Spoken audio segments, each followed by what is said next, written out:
Saudara-saudaraku yang kekasih dalam Tuhan, puji Tuhan atas perjumpaan kita kembali melalui kesaksian Alkitab, sumber inspirasi kehidupan. Kali ini kita ingin membahas pelajaran dari firman Allah dengan judul Ketika Duniamu Hancur. Apa yang saudara dan saya lakukan? Kita mulai dengan bahaya dari utara. Saudara, kerajaan Israel pada saat itu telah terbagi menjadi dua bagian.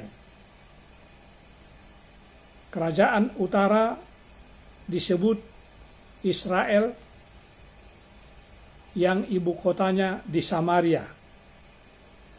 Kerajaan Israel biasanya juga disebut dengan Efraim. Dan yang kedua, kerajaan selatan Yehuda yang ibu kotanya di Yerusalem. Bahaya dari utara maksudnya ada bahaya yang dihadapi oleh kerajaan Yehuda dari Israel utara. Saudaraku, Ahaz, putra Jotam, yaitu cucu raja dari Usia, saat itu telah mengambil alih kerajaan Yehuda. Ahaz dicatat adalah seorang raja yang jahat.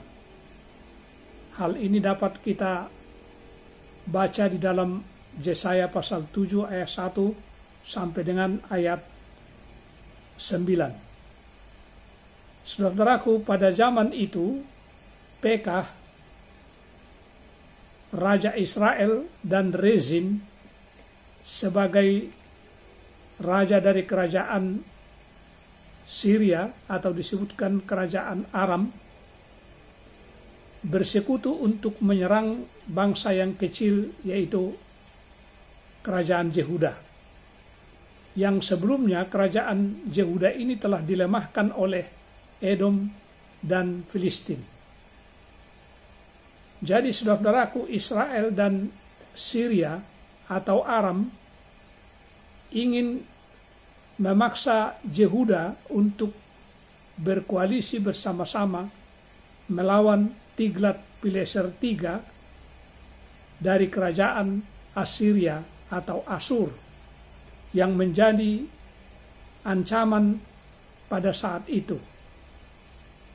Hal ini dapat kita temukan di dalam 2 Raja-Raja pasal 15 ayat 19. Yang pada saat itu saudaraku, kerajaan Assyria atau Asur ini adalah sebagai kekuasaan besar di dunia timur dekat kuno pada awal abad ke-8 sebelum Masehi. Nah, saudaraku, tentu dalam hal ini Raja Ahaz dalam situasi yang berbahaya. Nah, dalam situasi berbahaya ini, saudaraku, apa yang dilakukan oleh Raja Ahaz? Atau apakah yang menjadi solusi bagi Ahaz ketika dunianya mulai hancur?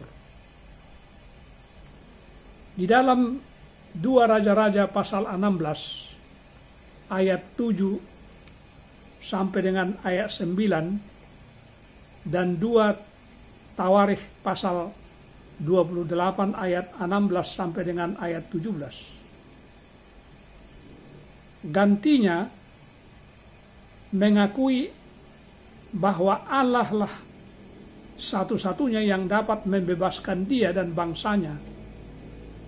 Tetapi Ahaz mencoba bersahabat dengan Raja Assyria, yaitu Tiglat-Pileser III, yaitu musuh daripada musuhnya. Saudaraku yang kekasih, kekuasaan aliansi Aram atau Syria dengan Israel, saudaraku, di dalam hal ini kita boleh melihat bahwa dapat dipatahkan. Sekilas kelihatannya Ahaz telah menyelamatkan kerajaan Yehuda. Nah, coba kita lihat apa yang kita ketahui tentang karakter daripada Raja Ahaz, yaitu raja dari kerajaan Yehuda ini. Jelas diterangkan di dalam 2 Raja-Raja pasal 16 ayat 3 sampai dengan 4, dan juga kita boleh dapatkan di dalam 2 Tawarikh pasal 28 ayat 2 sampai dengan 4, bahwa ternyata dia adalah raja terburuk yang pernah memerintah kerajaan Yehuda. Dia begitu teganya mempersembahkan anak-anaknya sebagai korban dalam api, oleh karena dia telah berbakti menyembah dewa-dewa Baal. Saudaraku, Ahaz memang adalah keturunan Raja Daud melalui garis keturunan kerajaan. Tetapi dia tidak mengambil sikap yang sama seperti yang dilakukan oleh Raja Daud. Jadi kita dapat mengerti dari karakternya ini mengapa Ahaz bereaksi terhadap bahaya dengan cara yang demikian. Saudaraku, bagaimanakah dengan kita ketika kita menemukan diri kita di dalam sebuah masalah? Apakah kita mempunyai iman yang cukup untuk mempercayai Allah? Apakah kita memiliki iman yang cukup to trust in God?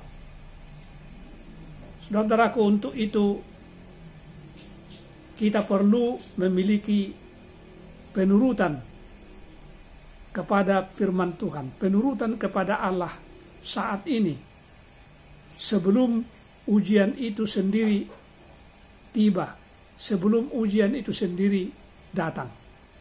Dalam keadaan situasi kita tenang, kita perlu mengikuti dan menurut akan firman Tuhan. Inilah yang dikatakan dalam Yakobus pasal 2 ayat 22. Iman bekerja sama dengan perbuatan-perbuatan, dan oleh perbuatan-perbuatan itu iman menjadi sempurna. Di dalam Yeremia pasal 12 ayat 5, firman Tuhan berkata, "Dan jika di negeri yang damai engkau tidak merasa tentram, apakah yang engkau perbuat di hutan belukar sungai Yordan?" Makna daripada ayat-ayat ini, saudaraku, agar kita tetap bersandar kepada Tuhan, percaya kepada Tuhan Allah, meskipun kita berada dalam situasi aman. Bila mana kita telah mulai melatih akan iman kita itu dalam situasi yang aman seperti saat ini, maka dalam situasi yang berbahaya kita pun telah dikuatkan oleh karena iman kita tersebut. Tuhan kiranya memberkati kita, adalah doa dan harapan kami. Amin.